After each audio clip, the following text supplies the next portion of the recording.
যে অনেকেই মনে করে সাংবাদিক মানেই টাকা, আমাকে ফোন করে ভাই এই যে আমার বিষয়টা বললাম ক টাকা লাগবে। আপনাকে আরেকটা ঘটনা শেয়ার করি। রানা নামে এক লোক আছে, তার একটা কিডনি চুরি হয়ে গেছে। কিডনি চুরি হয়ে গেছে? কিডনি কিভাবে? সে বেকার, আমাদের ঢাকার একটা বিশ্ববিদ্যালয়ের, একটা প্রতিষ্ঠিত নামি দামি বিশ্ববিদ্যালয়ের একজন ভিসি তার কিডনিটা চুরি করেছে এবং তার কিডনি নিয়ে তার ওয়াইফকে দিয়েছে। আচ্ছা, তার ব্লাড গ্রুপ ম্যাচিং ছিল। তো রানাকে বলেছে, রানা তুমি তো বেকার ছেলে, তোমার কিডনি যদি একটা আমার স্ত্রীকে দাও তাইলে আমি তোমাকে ইউনিভার্সিটিতে চাকরি দিয়ে দিব। আচ্ছা, হ্যাঁ, এবং তোমাকে আমি 5 লাখ টাকা দিব, তোমার জীবন ভালোভাবে চলে যাবে, মানুষ একটা কিডনি তো বাঁচে। সেই কথা মোতাবেক এই রানা ভারতে চলে যায়। ভারতে গিয়ে সেই ভিসির ওয়াইফ একে কিডনি দিয়ে আসে একটা। কিডনি দিয়ে আসার পরে ওই ভিসি রানাকে মাত্র 5,000 টাকা দিয়ে তাড়িয়ে দেয়। তাকে 5 লাখ টাকাও দেয়নি এবং তার সাথে কোনো যোগাযোগও রাখেনি, তাকে চাকরি দেওয়ার তো প্রশ্নই আসে না। ওকে। এখন রানা যখন মানুষের দ্বারে দ্বারে যাচ্ছে, থানায় যাচ্ছে, বিভিন্ন জায়গায় যাচ্ছে, তখন ওই ভিসি সাহেব থানায় একটা জিডি করে ওর এগেনস্টে। আমি ওর কাছ থেকে কিডনি নিয়ে ওকে আমি টাকা পয়সা বুঝিয়ে দিয়েছি। তার মানে এটা একটা স্বীকারোক্তি যে আপনি কিডনি নিয়েছেন। ওকে, ফাইন।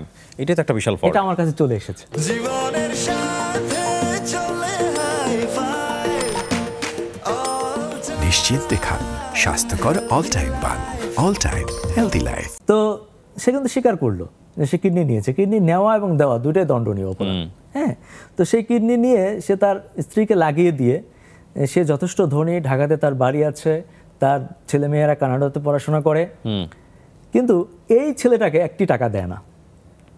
এখন সেই ছেলেটা ঢাকায় না থাকতে পেরে কীভাবে চিটাগং চলে গেছে। চিটাগং গিয়ে সে ওখানে একটা বস্তিতে থাকে, ওখান থেকে আমার সাথে ফোনে যোগাযোগ করেছে। আমি ভিডিও কলে দেখেছি সে কি খারাপ জীবনযাপন করছে। এখন কিবরিয়া ভাই, যে তাকে আমি রিপোর্ট করব কি, প্রতি সপ্তাহে আমার তাকে টাকা পাঠাইতে হয় তার ওষুধ কেনার খরচের জন্য। আপনি কি রিপোর্ট করেছিলেন পরবর্তীতে তাকে নিয়ে? না, আমি এখনো রিপোর্টটা করতে পারিনি, আমি হয়তো রিসেন্টলি করব। কিন্তু দেখেন, এই ছেলেটার প্রতি সপ্তাহে যে ওষুধ খরচ আছে, এটা যদি আমি চালাতে যাই আমার সংসার চলে না। কিন্তু আমি প্রতি সপ্তাহে আমি চলতে পারি বা না পারি, বাজার করি বা না পারি, এই ছেলেটার জন্য আমি তাকে চিকিৎসার খরচ পাঠাই, ওই ওষুধ খেয়ে থাকে। এখন ছেলেটাকে রিপোর্ট করতে হলে তাকে ঢাকায় আনতে হবে এবং ঢাকায় এনে ওই ভিসি সাহেব বা অন্য যারা আছে সংশ্লিষ্ট কথা বলতে হবে প্রত্যেকের সাথে। এখন আমার প্রশ্ন হচ্ছে, এই ছেলেটাকে যদি ঢাকায় আনিয়ে আমি কই রাখবো, কি খাওয়াবো? আমার কাছে ওই সামর্থ্য নাই। প্রবাসীদের যে কেসটা, প্রবাসীদের অবস্থা ভীষণ খারাপ। প্রবাসীর আরেকটা বিষয় আছে, যেমন ম্যাক্সিমাম প্রবাসী বাংলাদেশে এখন বউয়ের প্রতারণা। এক্স্যাক্টলি, আমি এটা নিয়ে বোধহয় আপনার একটা রিপোর্ট হলো যে সারা জীবন পরিশ্রম করে এসে দেখে বউ চলে গেছে হয়তো কোনো ফ্রেন্ডের সাথে। খুবই কমন ফ্যাক্ট। ওহো, খুবই কমন ফ্যাক্ট। হ্যাঁ, কালকে রাতেও আমাকে একজন ফোন দিছে, ভাই আমি তো দুবাই থেকে বলছি। কি সমস্যা, আপনার কি ওয়াইফ চলে গেছে? ফান করে বলছি, হ্যাঁ ভাই, এই কাহিনী খুবই কমন। বিদেশে যাবে, স্বামী টাকা পাঠাবে, আর এই যেখানে যে বউ থাকবে সে জায়গা সম্পত্তি করবে বয়ফ্রেন্ডের নামে। ওহো, কি করবেন? বাট এই ইস্যুগুলো নিয়ে কিন্তু কখনো মেইন স্ট্রিম জার্নালিজমে কিন্তু ওইভাবে অ্যাড্রেস করা হয় নাই, কখনোই হয় নাই। এই জায়গাগুলো নিয়ে আমাদের কিন্তু আরও কাজ করা উচিত, আরও কাজ করা উচিত। আবার সমস্যা হচ্ছে কি ভাই, এখন ভালোবাসার সংজ্ঞা পাল্টে গেছে। ঠিক আছে, এখন হচ্ছে যে ওই যে 2 বাচ্চা 3 বাচ্চার মা আপনি নিয়ে আসবেন, ঢাকায় আনবেন, হ্যাঁ, আইনে হেভি একটা স্ট্যাটাস দিবেন, ভালোবাসা জনম জনম, এহকালেও তুমি পরকালেও তুমি। এখন এটা হচ্ছে ভালোবাসা। আর কি করবেন, ভালোবাসার সংজ্ঞা তো চেঞ্জ হয়ে গেছে। এক মহিলা নরসিংদীর, তার 3টা বাচ্চা, এরপরে সে তার প্রেমের সম্পর্কে জড়াই হয়েছে বিজিবির এক কর্মকর্তার সাথে। বুঝেন, তার স্বামী বিদেশ থেকে টাকা পাঠায়, টাকা চলে যায় বিজিবি কর্মকর্তার হাতে। সে দীর্ঘদিন পর টের পায় বাংলাদেশে চলে আসে। আয়সা তার বউকে ধরার পরে তাকে প্রচণ্ড মারধর করার পরে এক পর্যায়ে তাকে ডিভোর্স দিয়ে দেয়।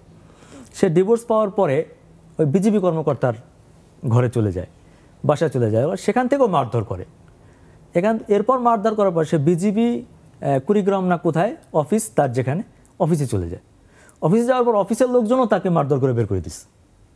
এখন আমাকে ফোন করছে, ভাই ভালোবাসার মূল্য কি কোথাও পাবো না?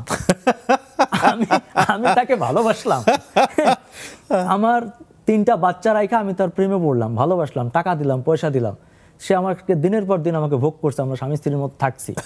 এখন আমার স্বামীও আমার বাইর করে দিল, হ্যাঁ আমার নেবে না। ভালোবাসার মূল্য কি এই দুনিয়ায় নাই? আপনি এটার বিচার করেন। এখন 999 ফোন দেওয়ার গল্পের এখন মতো। কি হবে ভাই, আমি এখন এই ভালোবাসার মূল্য আমি কিভাবে দেবো আপনি বলেন? জীবনের সাথে চলে হাই-ফাই নিশ্চিন্তে খান স্বাস্থ্যকর অল টাইম পান। All time healthy life. এখন ভালোবাসার সংজ্ঞা তো এভাবে চেঞ্জ হয়ে গেছে আমাদের দেশে, আমাদের সমাজে। সোশ্যাল মিডিয়ার কারণে হ্যাঁ অনেক ভালো কাজ হচ্ছে, আমরা ভালো কাজ করার সুযোগ পাচ্ছি, রাইট। কিন্তু সোশ্যাল মিডিয়ার কিছু নেগেটিভ দিক আছে, যে আমাদের সংসারগুলোর যে কি বাজে অবস্থা, ভাই খুবই খারাপ অবস্থা। আপনি যদি একটু গভীরে যান, মানে ভালো আছে এমন সংসার খুব কম আছে, এবং এটার জন্য ম্যাক্সিমাম সোশ্যাল মিডিয়াই দায়ী। ইমন ভাই, কিন্তু আপনি এটা বলতে গেলেই আপনি মানে আনসোশ্যাল হয়ে যাবেন। ইমন ভাই, আমি একটা জিনিস বলতে চাই আজকের অনুষ্ঠানে বসে, মানে আমরা রাইট নাও যখন অনুষ্ঠানটা ধারণ করছি, বাংলাদেশের মানুষ এই অনুষ্ঠানটা দেখবে। আপনি যেই জিনিসটা শুরু করেছেন, পপুলার জার্নালিজম যেটাকে আমরা বলছি, এটার চমৎকার একটা ভালো দিক আছে। হয়তো অনেকেই অদূর ভবিষ্যতে আপনার পথ অনুসরণ করবে। আমরা চাই ছোট ছোট এই বিষয়গুলো, যেগুলো মানুষের জীবন অনেক বড় ইম্প্যাক্ট ফেলছে, যেগুলো মানুষ পছন্দ করে, এগুলো ব্রডার অ্যাঙ্গেলে আসুক।